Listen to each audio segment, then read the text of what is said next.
First of all, I want to thank everyone here at TBICO for hosting us today and for taking us on the tour. Sorry for the delay in getting started with the tour we had, but it was wonderful to see all the opportunities that are presented here.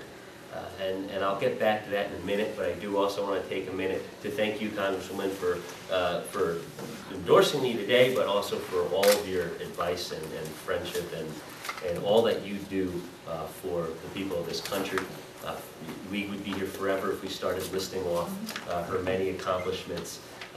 You know, everything from being one of the forefronts on the 9/11 bill, which is unbelievable, to the work she's doing with microfinancing, which is, as she said, something that internationally has been a secret to success for small businesses for years. And yet we never thought maybe we should do it here in our own country and help empower an individual to have the ability to get out into the workforce and create a company through this great through microfinancing.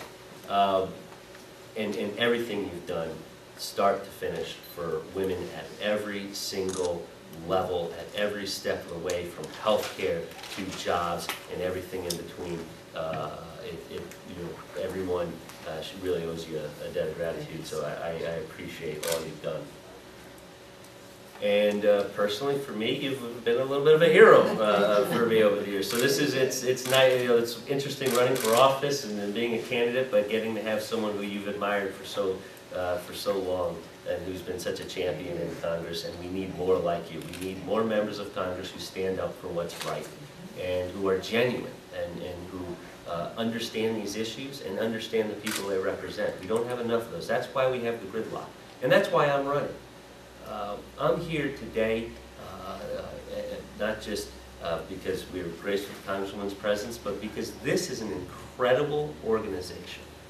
And it's an organization, I was telling Louie, your founder, we needed 30 years ago when my parents were divorced. And this is, you know, we're going to talk a lot about my mom right now. And it's, you know, certainly not anything against my dad. My parents were young 30 years ago. They were married young. They had kids young, and they were divorced young. And neither one of them at that age necessarily knew what the best path forward was after that divorce. And my mother had to re-enter the workforce. And she did at a couple of different levels, from working at Fox, if anyone remembers what that was. It was a department store here in Connecticut for many years, and at Lord & Taylor. And she struggled to find what her career opportunity was. And it took a number of years. And I firmly believe it would not have had she had an organization like TBICO to go and learn the computer skills and learn all the different things that you learn here, and even something as simple. We've talked about the clothing room. Something as simple. I remember my mom going to secondhand store after secondhand store after secondhand store, scouring the racks for something to wear to an interview, and not being able to find something appropriate.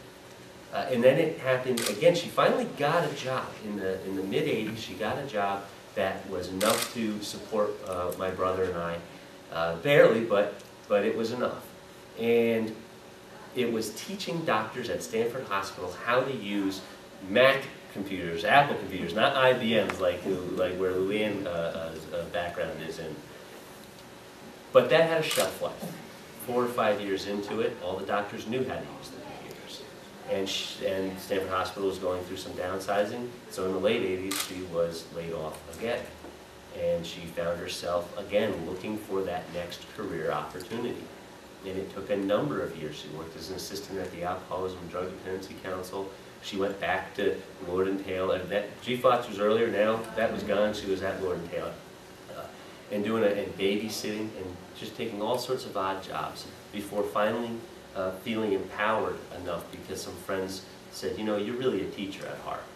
And she had been a teacher many years earlier in private schools. Now she went out to become a public school teacher and got the accreditation necessary and ended up in a very stable job that sustained her and our family for the years to come. But that was a journey that I witnessed firsthand her go through, and it was years of it. And again, I have no doubt in my mind, if there had been a TBICO in Bridgeport, Connecticut 30 years ago, she would have gotten there a lot quicker, a lot faster, and our family might have been able to move a little forward quicker and easier. And so although I'm not in your shoes, I've witnessed it, and why I want to go to Congress is to fight for all those people who face the same things my mom fought. I believe I owe her an unbelievable debt.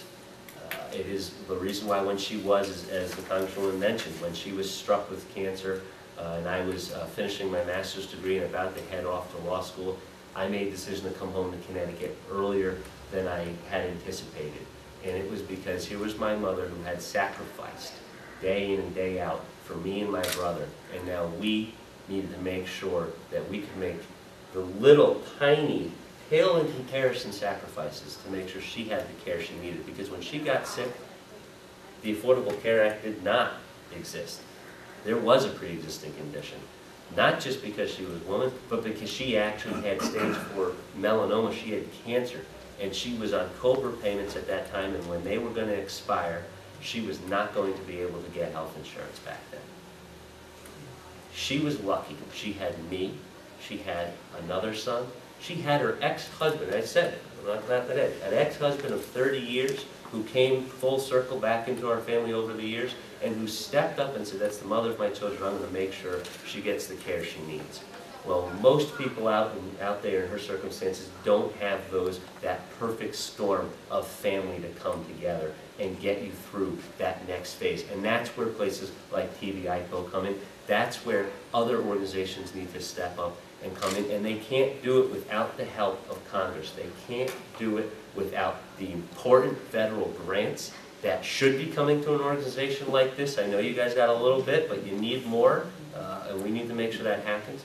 That can't happen if there isn't someone out there fighting for health insurance. That can't happen if there aren't people out there fighting to make sure that people can get microfinancing to start their small mom and pop shops and grow into business. That can't happen if we aren't making sure that universities are getting the research and development funding they need, and the mentorship programs and entrepreneur programs to allow all these people who we're educating, who are getting these great ideas, to now turn around and create a company. And create a company, whether it's you in this room who's creating that company, or creating a company that will hire you when you complete this course. And that is what I am committed to doing. It's from my heart. We can talk a lot about many of the issues that I've worked on over the years in my private sector life and in my community service life as well. But when you get right down to it, the root of why I want to represent all of you, and the root of why I want to make sure TBICO succeeds and why it's replicated throughout the state of Connecticut, across the country, and around the world, is because we need to make sure that the people of this country, of this city, of this state, have access to the opportunities to move forward. Because I know what happens when you don't have that access, and I know what happens when you do have that access. And it's the role of government, I believe, to do everything it can to help allow opportunities to flourish for private citizens, for the people of this great country.